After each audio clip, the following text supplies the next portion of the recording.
Welcome back to our YouTube channel.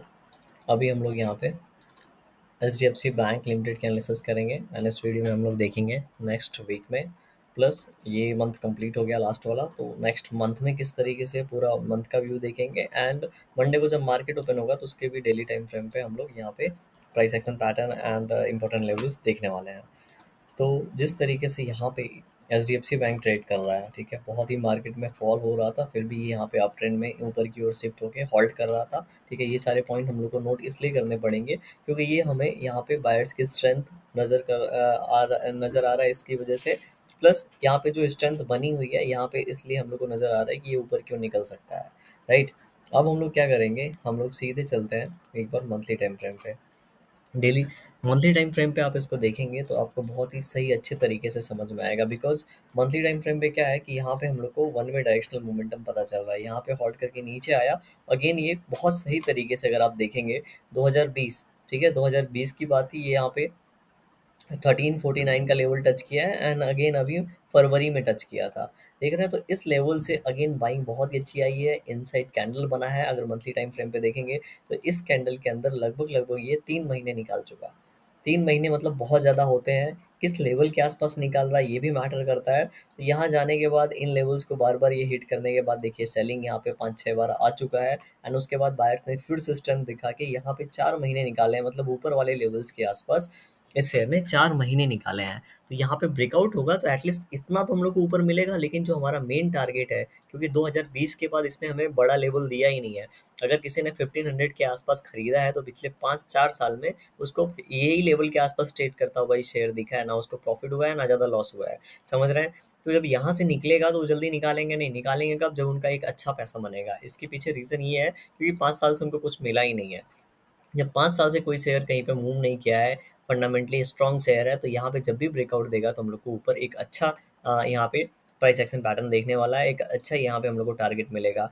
एक ये 1300 का लेवल है और ऊपर हमारे पास लगभग लगभग 1800 का लेवल है, तो यहाँ से 500 हम लोग एक्सपेक्ट कर रहे हैं। 2300 का लेवल हम लोग को यहाँ पे नज़र आ रहा है। अब हम लोग यहाँ पे इसको डिलीट कर देते हैं।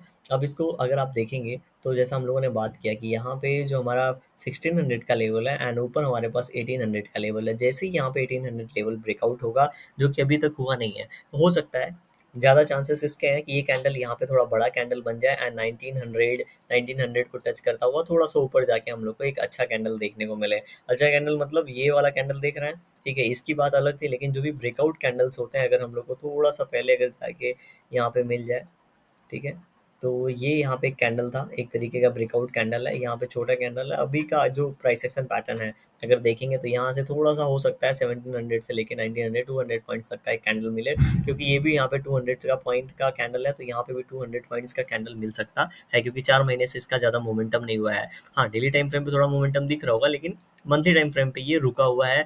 बायर्स बहुत सही तरीके से अपने आप को होल्ड किए हुए हैं, तो यहाँ पे जब भी ब्रेकआउट देगा एक अच्छा लेवल हम लोग को देखने को मिलेगा। ठीक है, अगर ये नीचे की ओर आ जाता है गलती से, जो कि अभी प्रोबेबिलिटी बहुत कम नज़र आ रही है, तो हम लोग बात की बात देखेंगे, लेकिन यहाँ पे अभी फिलहाल ये ऊपर की ट्रेंड में हम लोग को नज़र आ रहा है।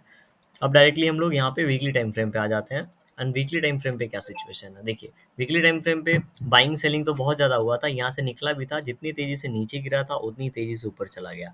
अब ये कैंडल बनने के बाद हम लोगों ने क्लियरली मेंशन किया था कि यहाँ पे ये हॉल्ट करेगा, क्यों, काफ़ी ज़्यादा ये दौड़ चुका है नीचे एंड ऊपर, तो यहाँ पे हॉल्ट करना चाहिए। सेम एक वीक यहाँ पे इसने हॉल्ट किया। राइट, अब हम लोग क्या कर सकते हैं, जैसे मंथली टाइम फ्रेम पे इनसाइड कैंडल है, उसी तरीके से वीकली टाइम फ्रेम पे यहाँ पे इनसाइड कैंडल बना हुआ है।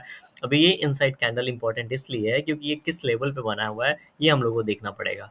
राइट, यहाँ पे एक ट्रेंड लाइन है जो कि हम लोगों ने पहले से ड्रॉ करा किया था, ये इन पॉइंट्स को मैच करके, ये पॉइंट्स को मैच करके हमारे पास एक ट्रेंड लाइन है। ठीक है, अब ये ट्रेंड लाइन कोई किसी भी तरीके से बना सकता है, सबसे ज़्यादा इंपॉर्टेंट है मैक्सिमम पॉइंट उसमें टच होने चाहिए। राइट, अब ये यहाँ पे ट्रेंड लाइन ब्रेकआउट होता है, ठीक है, जो कि अभी अगर वीकली टाइम फ्रेम के हिसाब से देखेंगे तो 1760 का ये लेवल है। अगर ये ब्रेक होता है तो यहाँ पे लगभग लगभग ये 1800 का हम लोग को 1760 के बाद 1800 का लेवल पहला मिलना चाहिए। अब चूंकि राउंड लेवल है 1800, ठीक है, और यहाँ पे ज़्यादा स्ट्रेच मिलेगा, क्योंकि वन डे टाइम फ्रेम पे देखेंगे, 1 आवर पे देखेंगे तो हम लोग को काफ़ी ज़्यादा स्ट्रेच नज़र आने वाला है।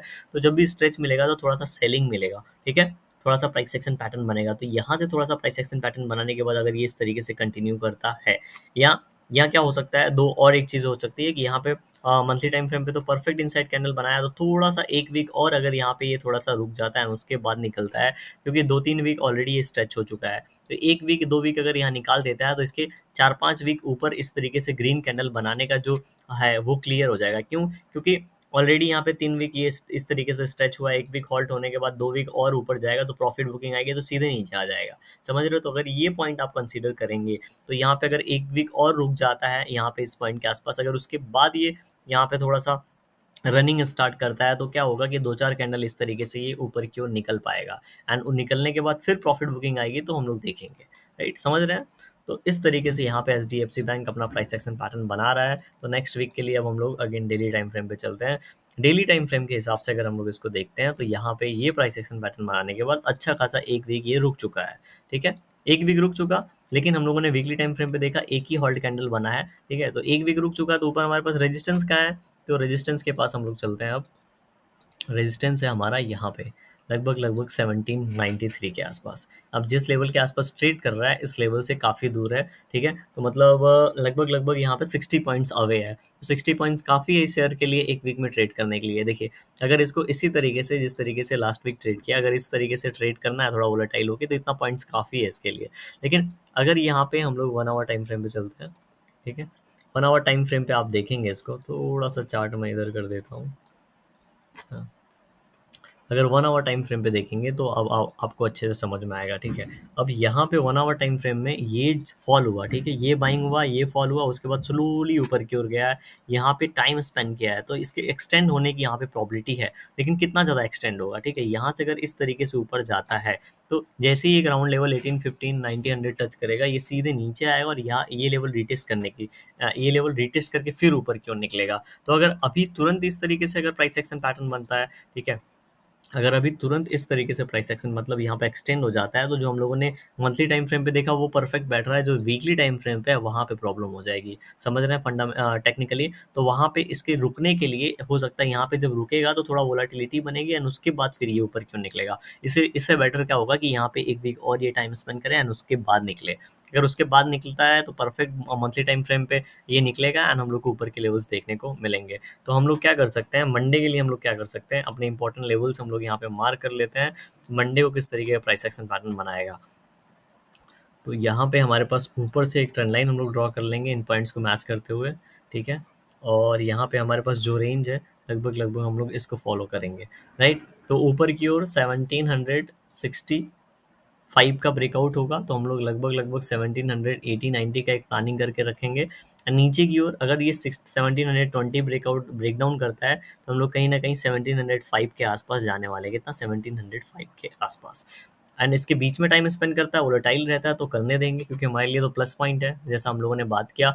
और हम लोग को 1 वीक बाद अगर मुझे यहाँ पे ये शेयर मिलता है, 1 वीक बाद मैं इसको ट्रैक करूँगा तो मैं यहाँ पे एसएल प्लेस करूँगा और ये ऊपर की ओर टारगेट मेरा 2000 के आसपास का होगा। आपको अपना फाइनल डिसीजन अपनी एनालिसिस के बाद में लेना है। ठीक है, वीडियो पसंद आएगा तो लाइक ज़रूर करिएगा। एंड सेकेंड पॉइंट, अगर आप ज्वाइन करते हैं तो कोई भी शेयर की एनालिसिस आप रिक्वेस्ट करेंगे तो मैं उसको उसी दिन पोस्ट कर दूंगा। Thank you for watching this video.